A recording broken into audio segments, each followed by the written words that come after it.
Tonight on CTV News, we're covering the vice presidential debate. And then stick around, because we have information on Colorado wildfires and the ASCSU Senate meeting. All that and more on CTV News, starting now. Good evening, Rams. I'm Weston Hubbard.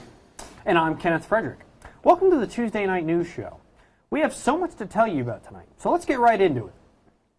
As of Wednesday, the Cameron Peak Fire has burned over 128,000 acres and is currently 42% contained.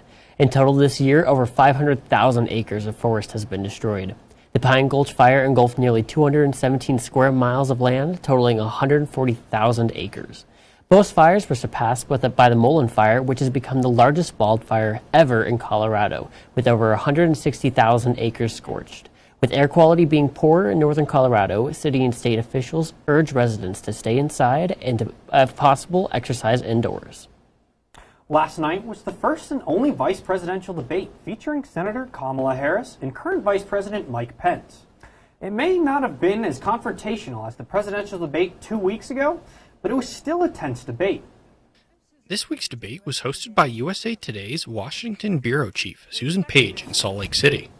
The debate was set up into 9 10-minute-long sections covering topics from the Supreme Court to COVID to the country's safety.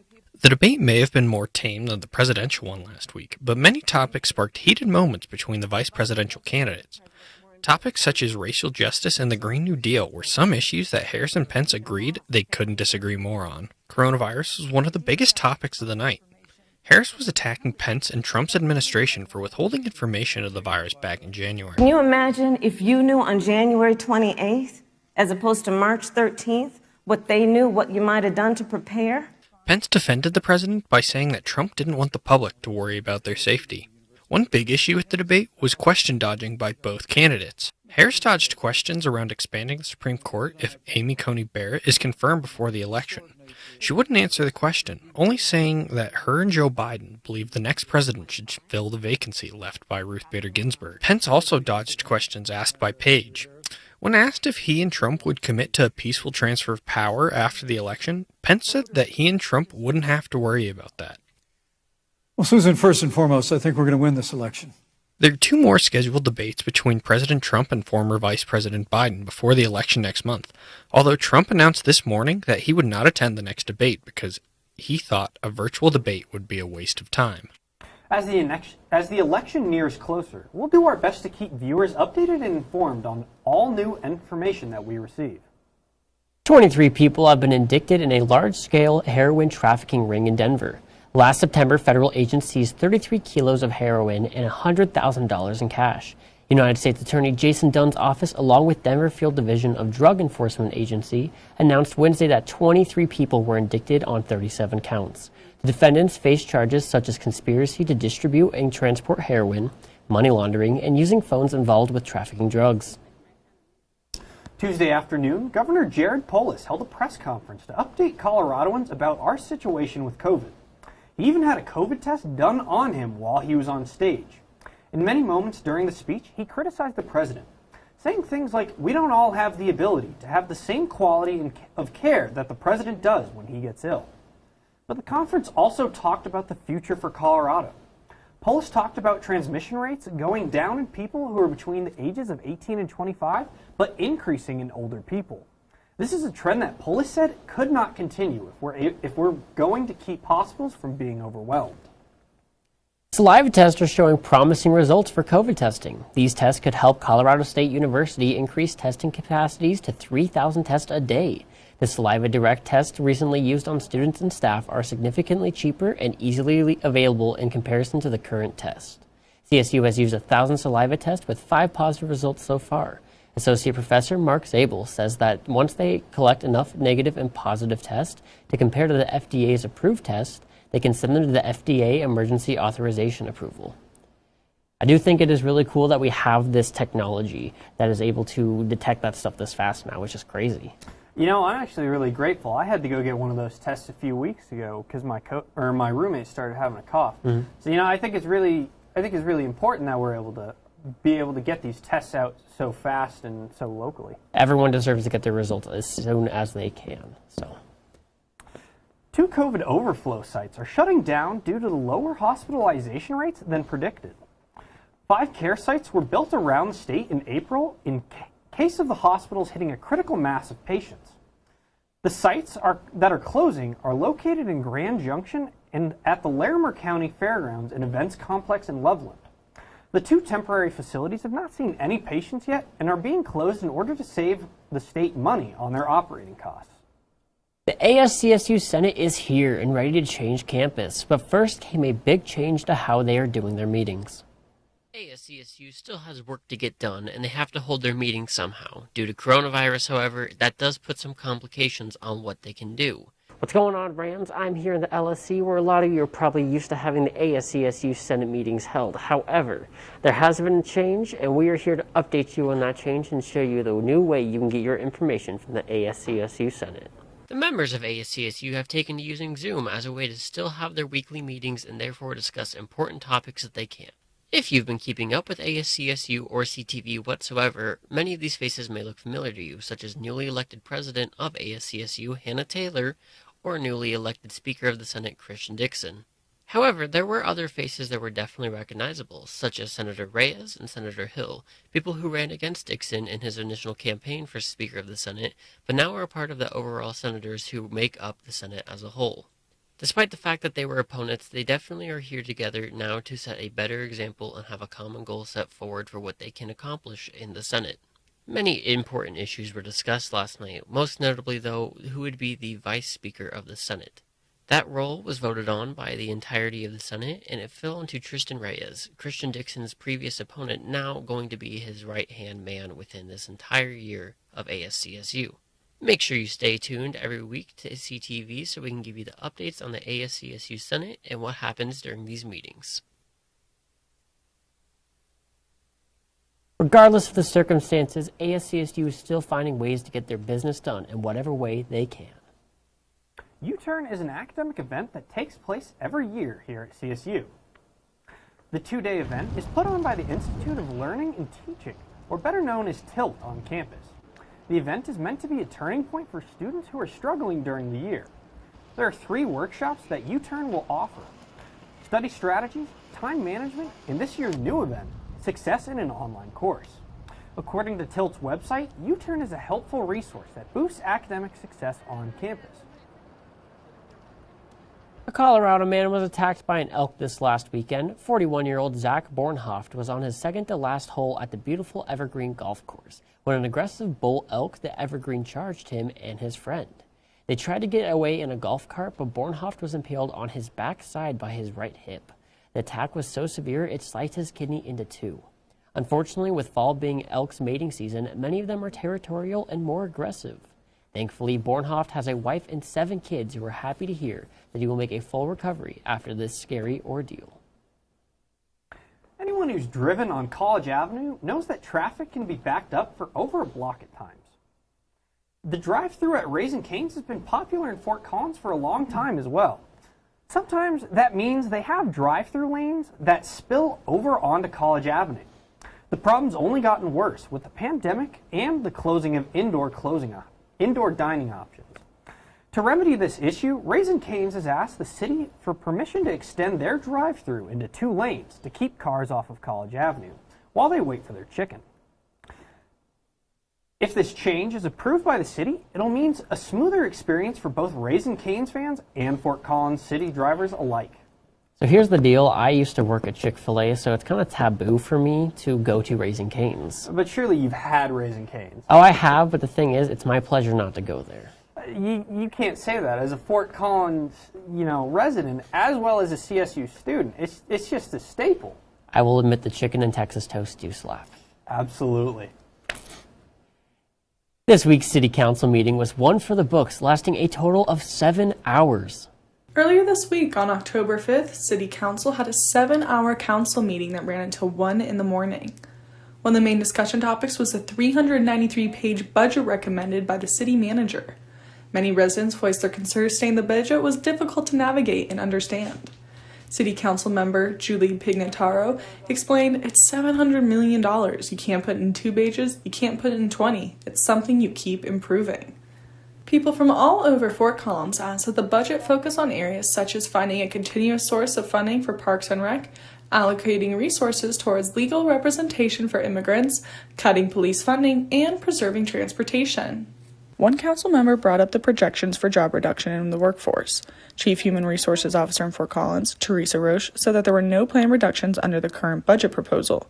City Manager Darren Atterbury said over 600 employees were on furlough and that reducing workers wasn't a smart idea, seeing as they will be needed more and more once businesses and departments start to open back up. City Council's regular meetings are scheduled every first and third Tuesday of each month and start at 6 p.m., making the next one on October 20th.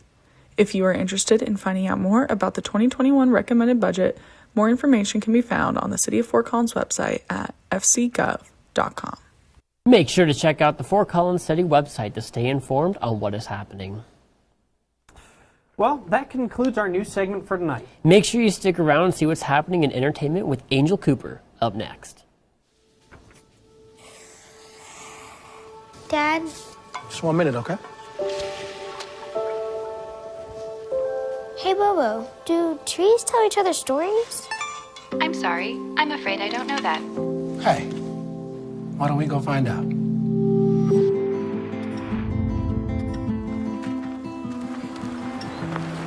Listen. Do clouds take naps?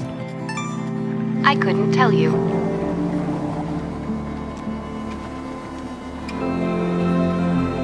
Can birds draw pictures? I don't have an answer for that. Dad, do stars visit their friends? Look!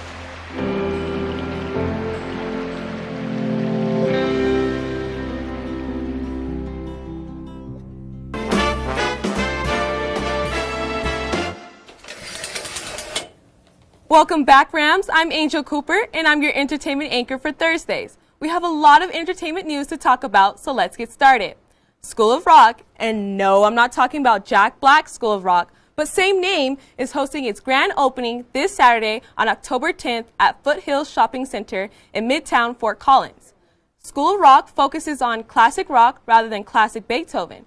The open house will start at 10 in the morning and will end at 3 in the afternoon. The School of Rock will have tours, free trial lessons, and family activities. I'll be there this Saturday, so make sure you tune back next week to see how the grand opening went. Now, I don't know about you, but I love food. Ace Gillett's will be having happy hour. Their happy hour will be from 4 to 6 in the evening. You can either get their favorite Armstrong burger or Dynamite Tots. Oh, and get this, their Ruby So New cocktail and ice cold craft beer will be part of their happy hour. Ooh, so good! I can't wait to try their cocktails, especially after midterms. Fall has been looking a little different this year, but don't fret, there are still things to do. Osborn Farm has returned to Loveland, and they have been around since 1861. The farm has been bringing fall joy to people through vendors, hay rides, and barrel trains. Although they can't have these activities due to COVID regulations, they will have pumpkin picking, Indian corn, and coffee trucks will be there, but only on the weekends. No coffee means I can't go to the farm in the morning, but I'll be there. And let's go to films. Films have been my go-to since Courtsey, and I just can't get enough of it. CSU Acts Human Rights Film Festival is having their 5th annual Fifth Festival online right now until the 10th. ACT Human Rights Film Festival is back for their 5th year in a row, touching the hearts and intriguing the minds of the audience members in a slightly different way than normal. We can't open the theater spaces enough to actually meet the needs of our community. And so virtual right now, just for public health and for safety as well as for access, is the best bet. Usually, the film festival is here in the Laurie Student Center Theater, but due to COVID, the film festival will be virtually online. All volunteers and employees will be working on the film festival in the comfort of their own home. The pandemic really showed the fissures in our society in the United States as well as globally, and showed the unequal effects. Not that the injustice wasn't there before, it just suddenly was much more apparent when the whole world was in crisis. As of right now, filmmakers are not letting COVID-19 stop them from making films. Most of the filmmakers I talked to are creatively working in ways that are just innovative and impressive and overcoming. Beyond following coronavirus regulations, some filmmakers ran into other issues while filming their stories. Many deep kind of struggles, but I think one of the most important ones was convincing the ladies in the film to be filmed. Having the film festival be online helped increase their audience. People care enough to dig into the content and really engage with human rights and social justice content right now is probably my favorite part. Talking to someone in charge of the CSU Human Rights Film Festival was very educating and made me more invested in the festival. I might just want to create a film and send it their way.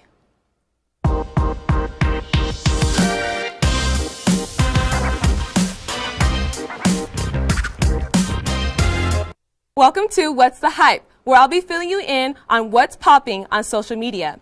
In the music world, J Balvin, a reggaeton singer, will be partnering up with McDonald's. The singer told Hypebeast from his home in Medellin, "I've been a fan of McDonald's since I was a kid. When I was in a kid group in Colombia, we didn't have McDonald's until later, so when I visited the United States, it was always the first thing we gotta go to McDonald's. And I get my usual Big Mac, Oreo McFlurry, and medium fries with ketchup." Balvin's meal will consist of a Big Mac without pickles, medium fries, and an Oreo McFlurry. Ooh, so good. You can grab J Balvin's McDonald's meal now until November 1st. Now, let's talk about reality shows. Love Island Season 2 ended last week on Wednesday.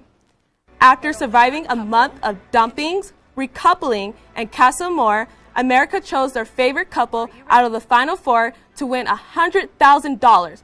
The final four couples were Justine and Caleb, Sally and Johnny, Laurel and Keratin, and Maura and Calvin. America chose Justine and Caleb. Congratulations to Caleb. And Justine and Caleb didn't hesitate to take home $50,000 each. They were the first black couple to win on Love Island. Just wow. I could use that money for student loans. Just saying. Now, let's talk about movies. Netflix announced it will release a series about life of Selena Quintanilla. The actress that will be playing her will be Kristen Cetris, who played the leading role The Walking Dead. The series will be about Selena's childhood and how she rose to fame. Part 1 will only consist of 6 one-hour episodes.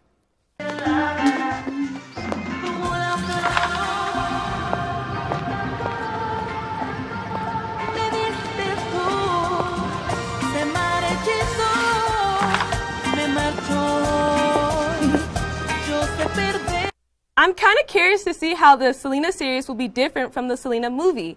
Either way, I'm excited to see the series. The release date for the Selena series will be on December 4th. Well, Rams, that's all the entertainment news that I got for you tonight. But don't go anywhere because Yanae Moran has some exciting news for people who love the cold. Yanae, what can Rams expect? That's right, Angel. This will be the last week that we will be seeing warm temperatures. However, next week, we will be seeing temperatures drop. Stay tuned after the break. So there you are, shuffling through a stack of resumes and you come to mine. This is it. First impression. My way in. But here's the thing. Can my resume show you how I truly stand out? Can one piece of paper really tell you my whole story? Like that I was studying, going to night school while working 2 jobs just to help my parents pay for groceries. Or how anytime there was an opportunity, I was the first one to step up. Because I wasn't gonna let my life, my circumstances dictate who I was gonna become. And all of that determination, the commitment, the drive, that's me. And that's something you just can't put on paper. Look beyond the resume. Discover new ways to develop great talent, like me.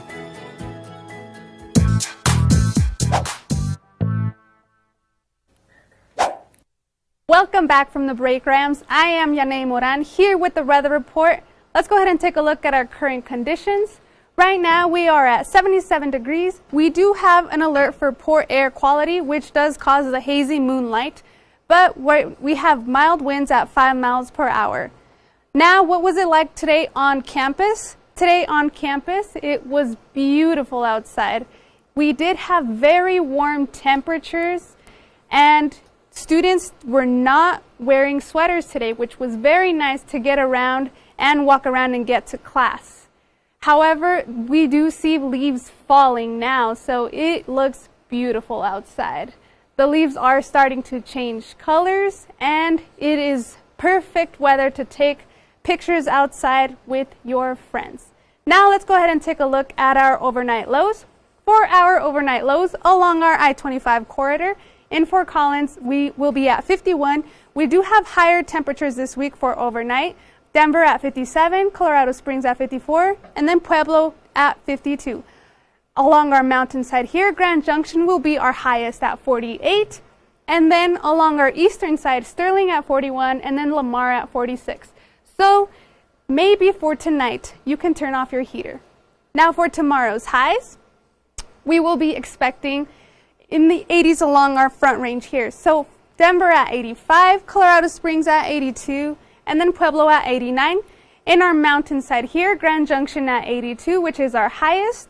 And then along our eastern side here, Burlington, our highest at 92, Lamar 93 as well, which will be very warm. However, I would encourage you to enjoy it as much as you can because this will be the last week we will be seeing these high temperatures.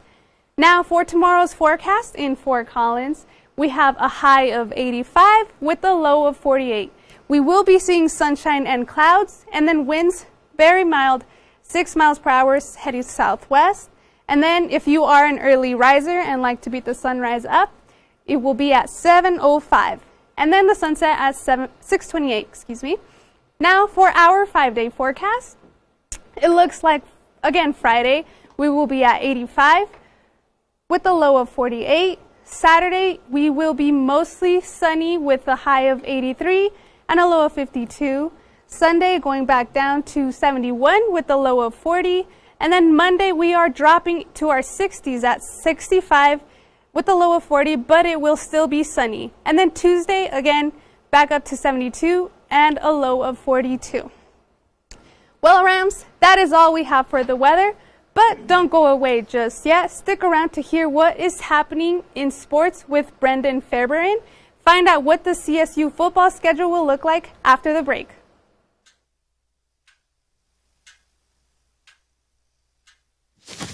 Awkward. Do I look familiar? I should. You might remember me from here. Here.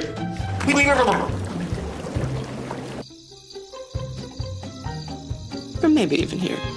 But an awkward silence can be a great thing. It can actually be a perfect moment to reach out to a friend and ask if they're okay if they seem down.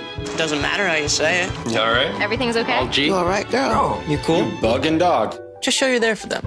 Go on, Kelly. Seize the awkward.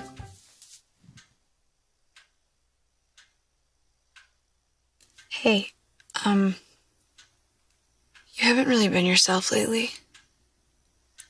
Are you okay?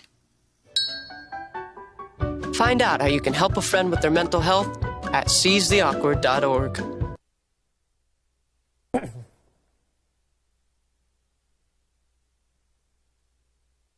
Welcome back from the break, Rams, into your Thursday night sports show, The Blitz. Hosted by yours truly, Brendan Fairbairn.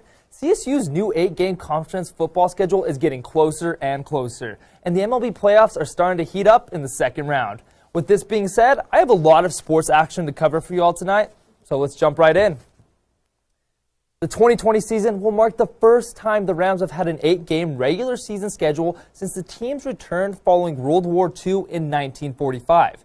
Erica and Rachel covered CSU's home game this season on Monday night, so I thought it would be fun to pick off where they left off and cover the Rams away game for this unique conference-only slate.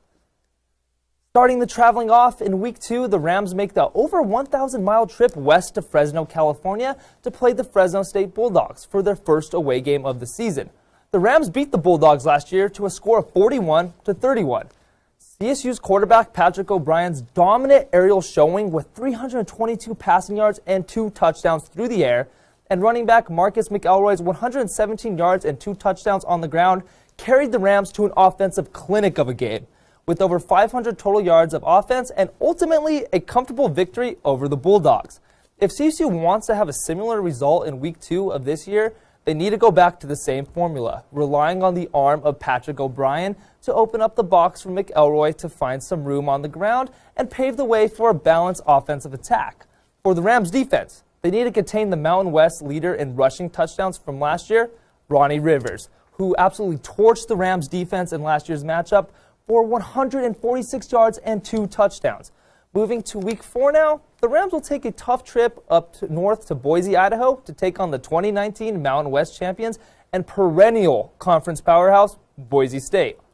Last year, the 20th ranked Broncos hung on to beat the Rams on Senior Day at Canvas Stadium, 31-24.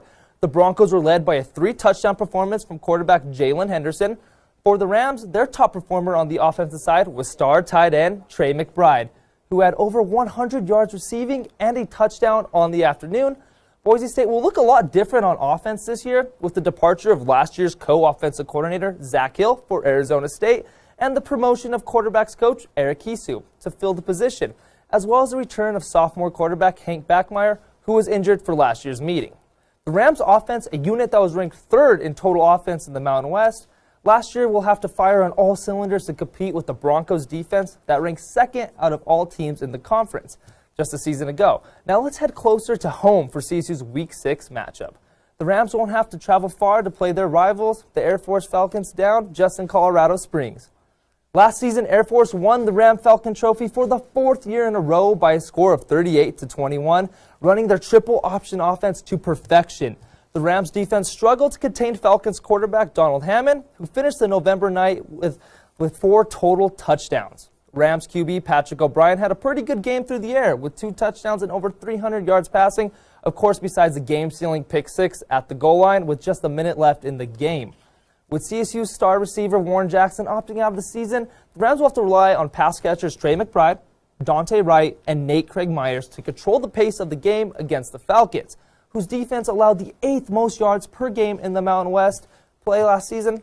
Luckily for the Rams, they shouldn't have to worry about Hammond tearing them up again this year because the Falcons are making a change at signal caller, looking to start junior Brian Warren at quarterback.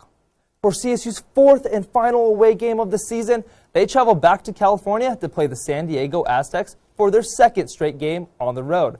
Last year, the Aztecs beat the Rams 24-10, dominating on both sides of the line and holding the Rams to their lowest scoring game of the season.